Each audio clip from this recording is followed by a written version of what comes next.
A i mendon që ta ushtrosh profesionin juristes në shtetin turk, apo të rikthehesh në Shqipëri?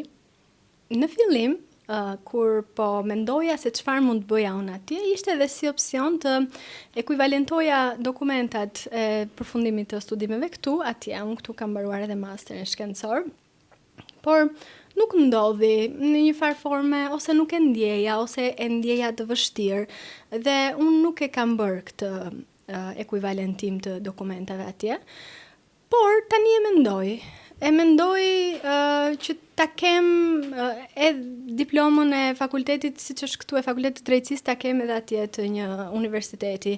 Do të më duhet të marr disa leksione më tepër, ndoshta tashmë që nuk e kam atë urgjencën që të kem patjetër një punë, do ta bëj më me terezie dhe do ta shijoj pak më shumë procesin.